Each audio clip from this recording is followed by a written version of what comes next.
Hello, and thank you for joining us for another episode of That Solo Life, the podcast for marketers and PR pros who work for ourselves. I am Michelle Kane, and my company is Voice Matters, and I am here as always with my partner in podcast crime, Karen Swim. She is the owner of Solo PR Pro, which, if you don't know, is the trade organization that brings all of us savvy smarties together. How are you today, Karen? Hi, Michelle. I'm hanging in there. I'm I not hear going to you. say it's 100% fabulous because I'm not. I got swarmed by insects last night and a bug bit me right on my forehead. I have a huge bump on it that's swollen from the bite, and I've got to be doing a Zoom webinar this afternoon. So, and that's really kind of a metaphor for how life is going right now. Is that not the truth or what? Oh my goodness.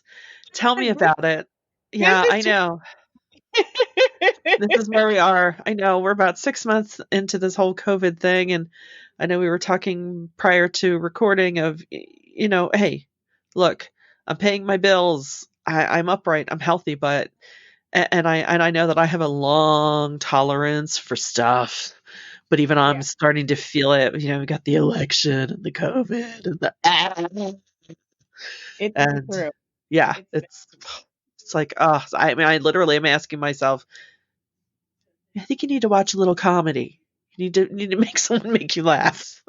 I need to Which, watch a little comedy and I need to do it all while spending the rest of my life on my bike because I cannot fit my pants. How's that? oh no, oh You no. Yeah, silly. a couple of my garments aren't as flowy as they were, so I'm with you. I've got the bag of salad and the crisper waiting for me, and yeah, yeah, definitely. But you know what? You're gonna rock your webinar because concealer is a beautiful thing. And, Zoom connections, video's not all, at least it's not HDTV. Whew. That would be horrible. I'm like, really, really, are you kidding me right now? Like, are you kidding me? Like, this is the worst. Or you could decorate it, create a third eye. You could put a little makeup on it. This is one of my latest websites.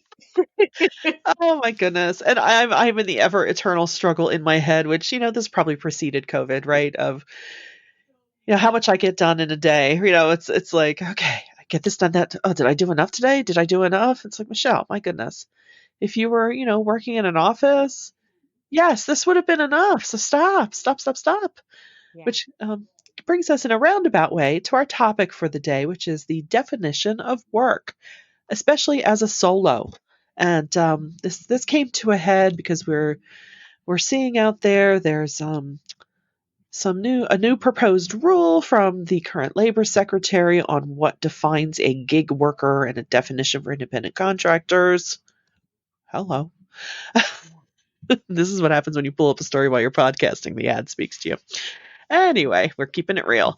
Um, so they're proposing publish they published a proposed rule defining who is indeed an independent contractor, which, in the past we've talked about AB5 and our feelings on that, Yeah. and just, how we're ever seeking to protect what we do. Now, I'm not saying that those rules are really a threat to us as solos, but, we work differently. We do and we don't, right? And that can present itself from the large scope of, hey, are you a sole proprietor? Are you an LLC? Are you an S corp? Well, you are a company, even if it's just you.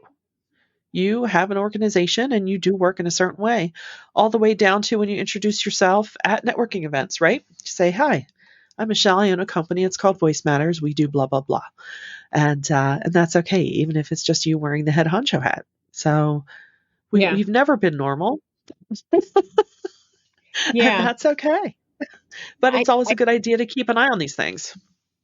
It is a really good idea. And I'll tell you, from my perspective, the reason why it's so important that we don't ignore the terms freelancer or gig economy worker is because by and large, the vast majority of America, from government to actually even a lot of enterprises, really do not understand the nuances of what it means to work independently. And so what happens is that they create legislation or they create these rules that define things, and it doesn't take into account people like us, the solo PR pro workers, who really are micro agencies. Right. And it muddies the definition for people who are not as savvy on what that really means. And so sometimes companies have a knee jerk reaction to rules and clarifications, and they feel like it's too big of a risk. And then we are also victims of that fallout. One of the most frustrating things to me is that the future of work has been here for a very long time. And the new Yeah. future of work is something that I feel like our uh, legislators don't have a clue about. And largely because they work differently, right? They work in a public sector that operates very differently than the world that we work in, and this has nothing to do with political parties. This has just been a fact for generations because they work very differently. They're not involved in the day to day, and they may understand some things about corporate America, but when it comes down to the slices of independent life, I think that that is really something that escapes many people. Yeah, there's definitely a disconnect. And we've touched on that in previous episodes. There's a disconnect that yes, we can organize, and I love the term micro agencies as an agency, because goodness, I work with web developers and I liaise with publications and media and collaborate with peers the same way I would and the same way I did under the roof of an agency. In many respects, it is the very same. It's just done differently. And I think, perhaps even the virus has brought more attention to that because more employees in the brick and mortar world are getting a little taste of how that feels. Not that that has any bearing on this legislation at all, or except, well, legislation rather, this rule, except that, some have looked at it and said, "Ooh, does that mean all of us are going to eventually be independent contractors?" I don't know. I think that's an awfully big swipe. That's an awfully massive goal. And Yeah. that would really, be such a huge change on a societal level that I don't see anything like that just happening in an instant. But at I the same, agree. yeah, I just don't, it's just, it's too big, too much at once. I think saying that is funny because, anybody who truly thinks that really doesn't understand independent work. Right. But I will say that I hope that the future of work, and I think, among solos, we've been saying this for a long time, so it's nothing new.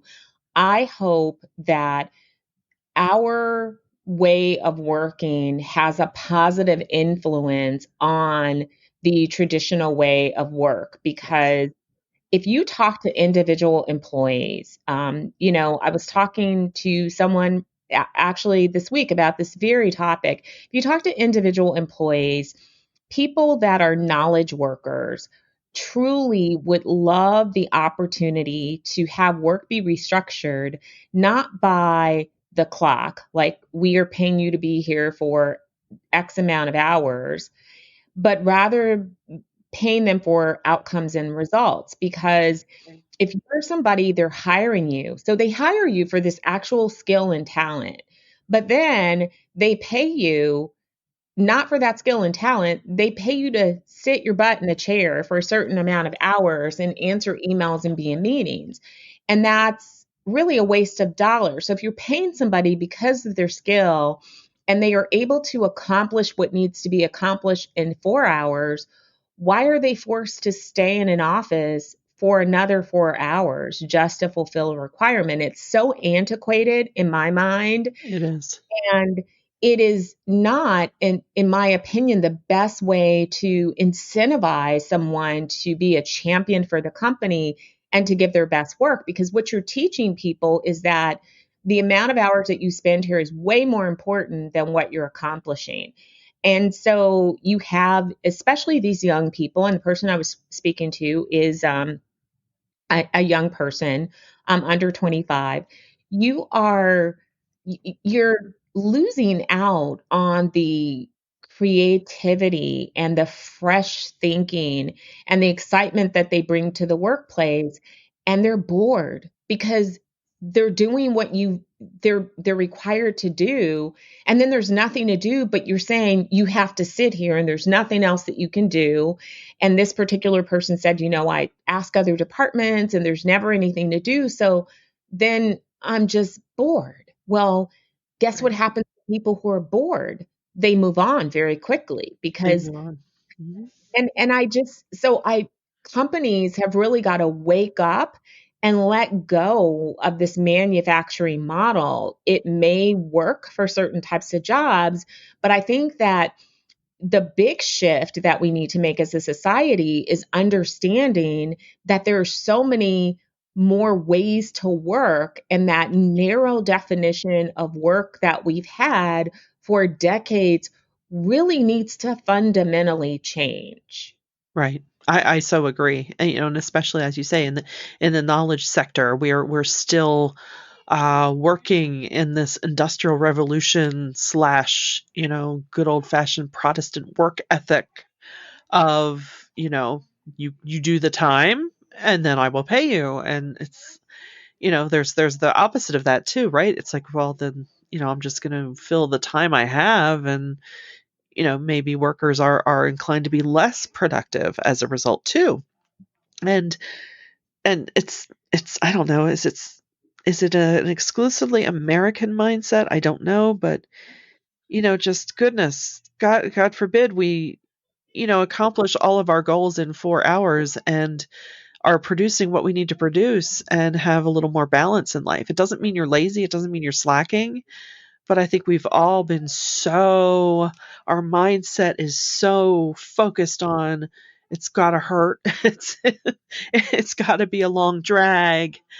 Otherwise, I'm not doing it. And, even for those of us who love our jobs and are able to schedule our days, I still struggle with that, right? And I'm sure you do too, maybe from time to time. It's like, hey, it's 4:30. I've accomplished everything today. So, no, let me do one more thing. Or, it's still working time. Like, oh, Exactly. One thing in that opinion piece that they talked about was adding flexibility to the traditional workforce would, allow people to take care of the other parts of their life, like being a yeah, caregiver. We have yeah, a big segment of the workforce that is caring for aging parents. right. um, that is something that can take a toll on you when you're trying to balance that with a demanding job or a job period. Right. It doesn't matter. Even if you're, required to sit somewhere for 8 hours and twiddle your thumbs, that means that, you've got to leave that place and then try to do what you can, to take care of the needs of others, or for families, or for those people that may have health emergencies. There's all sorts of other parts to our lives that are completely ignored by the modern work structure. So Yeah. adding in flexibility would, I think, create happier workers, more productive workers. I think that we could start to rethink, it would be a cascade of, okay, we would rethink meetings. Do we really need all these meetings? God, somebody please rethink meetings. Um, do we really need Oh, all of these emails? Can we find more efficient ways to communicate? Can we, stop with the communications that merely serve to protect you? Because we all know that people do that. They right. just communicate just for the sake of having a record to protect themselves. But can we move away from all that? Can we build more trust? Hire people that you can trust and then let them actually do their job. I mean, what a concept. It just I know Wait, it's a what big now? mouthful and it's not going to happen overnight, but my hope is that this year has beaten us down enough and made us realize that there are some changes and that we at least start marching in the right direction. I agree. I agree. Yeah, because I think we're on so many levels, we're seeing what we can do without, what really isn't working anymore, but we were just doing it because, um, especially with meetings and emails and, can we just cut to the chase already? And especially what you said about, just flexibility, because how often, if we remember back into our 9 to 5 days of, being an employee, were you stressed out about, even like, oh, when should I make this dentist appointment? Because I have to take this time and can I, and blah, blah, blah. And even now, with parents, supervising their children doing virtual school, wouldn't it be fantastic if you could just, say, okay, you know, 9 to 1, that's mommy's work time. Yeah. And then I'll be free up. Sure, I'll be available for things, but then I'm going to focus on my children and school and but we're up against these systems that are probably resistant to change in some respects. I forget which I think it was a university that declared this ridiculous thing that for the fall semester, what was it? Instructors could not work from home with their children present. It was just some ridiculousness that I thought, really? Oh, but we'll talk about how liberal the colleges are. Okay. It's like, that's like, what are they supposed to do? Put their children in a closet for 4 hours? What are you talking? Yeah. No, Yeah. or here's the irony. It's Yeah. not safe for you to do in-person instruction, but you need to send your kids away Yeah. to a daycare center Yeah. or some childcare place. But Or it's like not a, safe for us to yeah. be in person, but your kids, you can send them somewhere where there's a lot of other. I mean, Yeah. that's ridiculous. Or, And I mean, lock them in your car. yeah, because if you're going to say that it's not safe, whatever side you fall on the debate, but if you are coming from the premise that, you know what, the safest thing is not to have in-person instruction, guess what that means? That means that needs to apply across the board to the people that actually work for you. Right. Right. Right. So, it presents some interesting challenges for us for the future that I'm For sure. excited about. I certainly don't believe that as a group, us as a workforce, we certainly don't want this to mean that we are on demand 24/7 No, or on call, because that's not sustainable, that's not good. And, hey, how many outright employees, work in conditions where it feels as though they have to be that way, right? So, ideally in our dreams, this could mean like, hey, these are the parameters of my job. I finish them, whether it's in 5 minutes or 5 hours, you still place a value on the work. And I think that's the main mind shift that our society has to make. And I think it will be very challenging to do so, placing value on the work versus your butt in the seat and the time that I have you under my roof. I think that And that is a I'm a really, really huge shift that is definitely I don't see that happening even in the next 10 years. I see companies, individual companies changing their model, but as a primary way of working, I don't see that happening anytime soon. And in 10 years, you guys can, email us and say, "Hey, you were wrong," or "Hey, you were right." But that's yeah, huge because it's yeah. so embedded in how we think that it's going to take a really long time to change the attitudes and behaviors around work. I agree. I agree. And you know what? With each, we're how do I say this delicately? We're far enough along that we now see the generations coming up after us, and their concept of work. Millennials take a beating, but a lot of what their expectations are of work isn't bad. I think No, sometimes we Gen Xers are just a little jealous of, huh, no. you're saying it out loud. And I mean, by the way, millennials are no longer the kids on the block. No, they aren't. millennials are now 40 and they're Yeah. thinking differently and they have an extra set of responsibilities. But yeah, Yeah. and Gen Zers are coming along and they have They different are. attitudes. And I just I am hoping that the generations behind us can make some of these positive changes. Yeah. I hope that by the time these changes are made, I am on a beach somewhere, not worried about any of it. We'll have found our Marty Ginsburgs by then. Just putting it out there. I've got to tell you, not that I don't love what I do, but boy, oh boy, would I love to just weigh in, when I want to from some remote island. But that's a topic for another day. That's right. Anyway, Shaker, we're sorry. It's the virus. Sorry.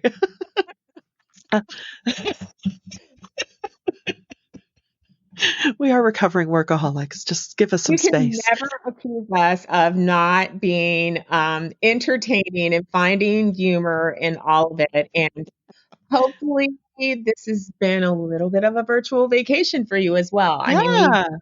a serious topic, but we hope that you've had some fun with us today too. Yeah, absolutely. And, like we say, just keep an eye on all of these things because, we can't become complacent. There may be situations where we have to, as with the AB5 and similar legislation, we need to become protective of the freedom that we have in the way we work and that we do work legitimately within the guidelines of, tax law and corporate law. So really we are good. And if anything, perhaps maybe just begin educating those in charge in government of, what, this is really how we work. So you might want to know that along the way. And again, we're an apolitical podcast, but it can't hurt. Drop a line to your legislator and just say, hey, you know Yes, what? If you have time for a cup of coffee or an email, but before these things get to the point of, oh my gosh, we have to stop XYZ or be really worried about it. I mean, it's not a bad idea. I completely agree. I talked to one of our local mayors. He's not the mayor of my little city, but the one across the street.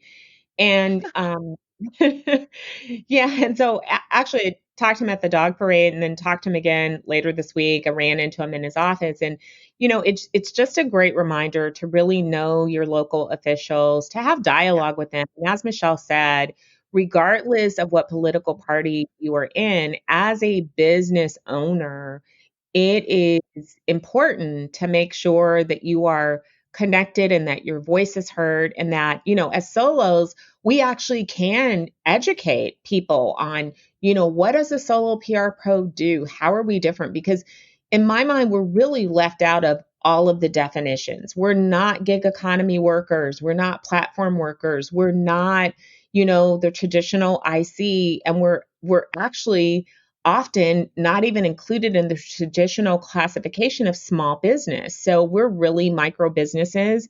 And it's, I think having those conversations with people when it's not in the heat of a moment or around an issue can really help to further their understanding.